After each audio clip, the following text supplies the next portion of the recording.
Hello viewers, আমি প্রিয়াঙ্কা চক টক English চ্যানেলে তোমাদের সবাইকে আরেকবার স্বাগত। আজকে হতে চলেছে আমাদের মক টেস্ট নাম্বার 41। তো দেখে নিই কোয়েশ্চেনগুলো কী আছে। তো ফার্স্ট আছে all that adventure which was life or death to me was only a schoolgirl's game to her. The speaker is Blanchely, Charles Marlowe, Young Marlowe না সার্জিয়াস।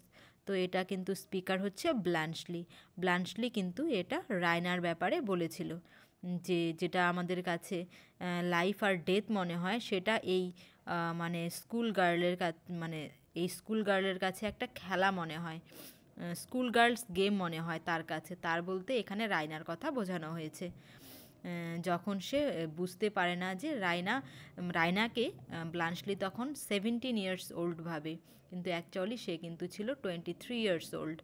ঠিক আছে, তো এই সময় কিন্তু এই কথাটা ব্লান্সলি বলে। এবার যাচ্ছি নাম্বার 2-তে। কী আছে? It's rather a grim story. The speaker is Wilson, the narrator's friend or Assunta. তো রাইট অ্যান্সার কী হবে এখানে? এটা কিন্তু হবে ন্যারেটার্স ফ্রেন্ড। এটা মানে কার গ্রিম স্টোরির কথা বলেছে? এটা কিন্তু উইলসনের গ্রিম স্টোরির কথা বলেছে, যে শেষের দিকে যখন তার কন্ট্রাক্টটা কমপ্লিট হয়ে যায় তখন তারপরে কি অবস্থা হয় ন্যারেটার এটা জানতে চায়, যে উইলসনের তারপর কি অবস্থা হয়। তখন ন্যারেটারের ফ্রেন্ড বলে যে it's rather a Grimm story. ঠিক আছে, তো এটা ন্যারেটার্স ফ্রেন্ড কিন্তু বলে। তো পরীক্ষা থেকে কোয়েশ্চেন কিন্তু এরকম স্পিচ তুলে দিয়ে কিন্তু কোয়েশ্চেন দিয়ে দেয়। তো it's an absurd comparison, but suppose you threw a stone up into the air and it didn't come down but just stayed there. The speaker is Wilson, the narrator's friend না Coxon. তো এটা কিন্তু বলে narrator's friend, মানে lotus eater থেকে এই লাইনটা নেওয়া হয়েছে। এখানে ন্যারেটার্স ফ্রেন্ড ন্যারেটারকে বলে যে আমার সাথে যখন ওই উইলসনের দেখা হয় তার মেন্টাল ডিসব্যালেন্স হওয়ার পর, তখন তার চোখে মুখে একটা এমন এক্সপ্রেশন ছিল যেটাকে মানে আমি বর্ণনা করতে পারবো না। তো তখন বলে যে এই রকম একটা এক্সপ্রেশন ছিল, যে মনে হয় ওপর দিকে যদি আমি হাওয়াতে কোনো মানে একটা পাথর ছুঁড়ে দিই এবং সেটা নিচে না এসে যদি সেখানেই আটকে থাকে, মানে এটা তো পসিবল না, ওই ওপরেই আটকে থাকা স্টোনটা ছুঁড়ে দিলে তো নিচে পড়বেই, কিন্তু নিচে যদি না পড়ে তো যেমন একটা সিচুয়েশন, সেই এক্সপ্রেশনটা তার চোখে মুখে ছিল। ঠিক আছে, এবার যাচ্ছে নাম্বার 4-এ। Allah be praised, the speaker is Arshad's brother, the paddlers না দ্য হোয়াইট ম্যান। তো এটা কিন্তু সেই নৌচালকরা বলে, দ্য প্যাডলার্সরা কিন্তু বলে Allah be praised. Option number C হয়ে যাচ্ছে কারেক্ট। এবার যাচ্ছি নাম্বার 5-এ। There's no worse enemy and no better friend than a brother. The speaker is Arshad's brother, the paddlers না দ্য হোয়াইট ম্যান। তো এটা কিন্তু আরশাদ বলেছিল হোয়াইট ম্যানকে। এবার যাচ্ছি নাম্বার 6-এ। The very thought of it makes me গিডি।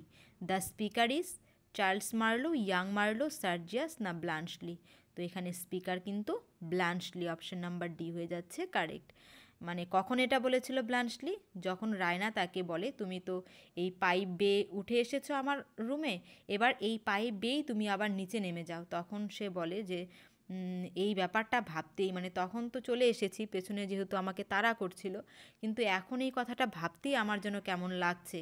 তো তখন এই কথাটা বলে, the very thought of it makes me giddy. ঠিক আছে, এবার যাচ্ছে নাম্বার 7-এ। Civilised people don't hang out their washing to dry where visitors can see it. The speaker is Major Petkoff, Catherine নাকি মিসেস হার্ট ক্যাসেল নাকি Mr Hardcastle. তো এটা খুব মজার একটা ঘটনা, যে মানে মেজর পেটকফ যুদ্ধ থেকে ফিরে আসার পর ক্যাথরিন মানে তার ওয়াইফ তাকে বলে যে হচ্ছে আমরা একটা নতুন কলিং বেল লাগিয়েছি, কারণ সিভিলাইজড পিপলরা কখনও তাদের সার্ভেন্টকে চিৎকার করে ডাকে না, তারা বেল বাজায়, সার্ভেন্টরা চলে আসে। তো তখন মেজর পেটকফ ক্যাথারিনকে বলে হ্যাঁ সিভিলাইজড পিপল এরকম জামা কাপড়ও ওই যেদিকে ভিজিটাররা আসে সেখানে জামা কাপড় এরকমভাবে মেলে রাখে না। তো এটা কিন্তু তাহলে স্পিকার কিন্তু মেজর পেটকফ। এবার যাচ্ছি নাম্বার 8-এ। We wanted no ghost to tell us that the speaker is Tony, Marlow Hastings না মিস্টার হার্ট ক্যাসেল? তো এটা কিন্তু বলেছিল মার্লো। মার্লো এটা টনিকে বলেছিল যে আমি চাই না কোনো ঘোস্ট আমাদের বলে দিক আমাদের কোন দিকে যেতে হবে। তো এটা কিন্তু মার্লো বলেছিল। এবার যাচ্ছি number 9-এ। Then echoed your worship must not tell the story of old grouse in the gun room. The speaker is Diggory, Pimple, Jeremy নাকি রজার? তো এটা কখন হয়েছিল? এটা শিস্টুপস টু কঙ্কারে, যখন মিস্টার হার্ট ক্যাসেল তার মানে তার সার্ভেন্টদের সব শিষ্টতা শেখাচ্ছিল যে মার্লো হাস্টিংস আসার পর তাদের সাথে কীরকমভাবে বিহেভ করতে হবে। তো তখন মিস্টার হার্ট ক্যাসেল তাদের গাইড করে যে যখন তখন এরকমভাবে হাসা যাবে না, খাওয়া যাবে না, এসব বলছিল। তো তখন ডিগুরি কিন্তু এই কথাটা বলে যে তাহলে আপনি কিন্তু ওই old grouse in the gun রুমের যে গল্পটা আছে সেই গল্পটা বলবেন, ওই গল্পটা বললে আমি হাসি থামাতে পারবো না। তো এটা কিন্তু তাহলে কে বলে? Speaker is Diggory. ঠিক আছে, এবার যাচ্ছি নাম্বার 10। হাউ শি ফিজেট and speeds about like a Catherine wheel. The speaker is Tony, Neville, Hastings and Marlow. তো এটা কিন্তু টনি তার মার সম্পর্কে বলে, যখন সে তার জুয়েলারিগুলো তার তার মানে তার কাস্টডিতে ছিল, সেই জুয়েলারিগুলো সে যখন চুরি করে নিয়ে আসে তখন এই টনি তার মার সম্পর্কে এটা বলে। এবার যাচ্ছে নাম্বার 11-এ। কী আছে? He mistook you for the barmaid. The speaker is Diggory, Pimple, Hastings and Neville. তো এটা কিন্তু বলে হচ্ছে পিম্পল। পিম্পল মানে হচ্ছে কেট হার্ট ক্যাসেলের যে মেইড ছিল সেই পিম্পল কিন্তু প্রথম তাকে বলে, মানে কেটকে বলে বা মিস হার্ট ক্যাসেলকে বলে যে মার্লো কিন্তু তোমাকে বারমেইড ভেবেছে এই ইনের। তো এটা কিন্তু ফার্স্ট পিম্পলই বলে। এবার যাচ্ছে নাম্বার 12-এ। This is not the zoological garden. The speaker is Falder, জেমসাও, কোকসান নাকি হ্যারল্ড ক্লেভার। তো এটা কিন্তু বলেছিল কোকসান। কাকে বলেছিল? ফাল্ডারকে বলেছিল। কখন বলেছিল? এটা বলেছিল যেদিন, মানে 7th জুলাই ফ্রাইডেতে,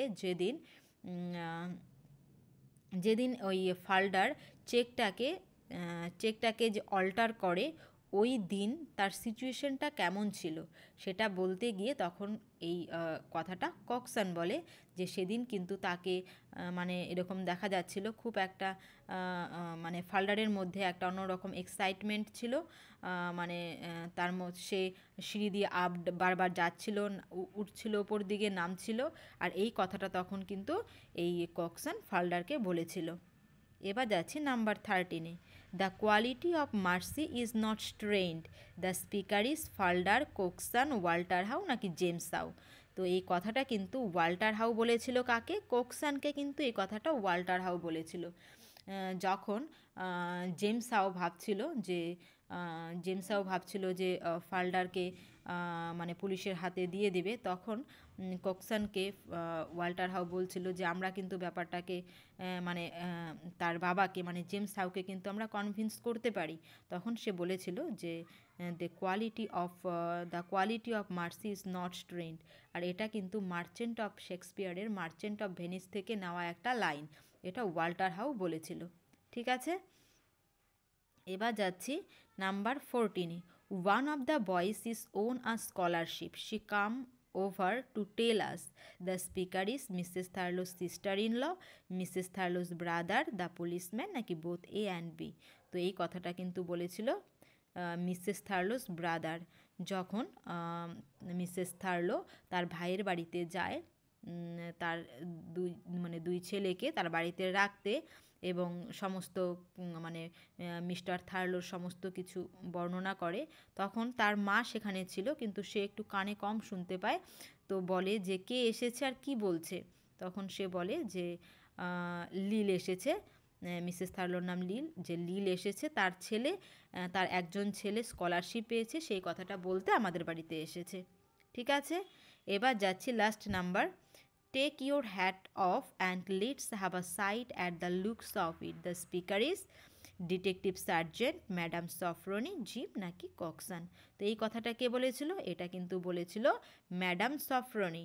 এখানে ইট বলতে কিন্তু সেই হেয়ারকে বোঝানো হয়েছে, মানে যখন ডেলা সেই চুলটা বিক্রি করতে ম্যাডাম সফরনির কাছে যায়, তখন ম্যাডাম সফরনি তাকে বলে যে তুমি তোমার হ্যাটটাকে খুলো এবং আমাকে দেখতে দাও যে তোমার চুলটা কীরকম, সেই হিসেবেই তো তার দামটা হবে।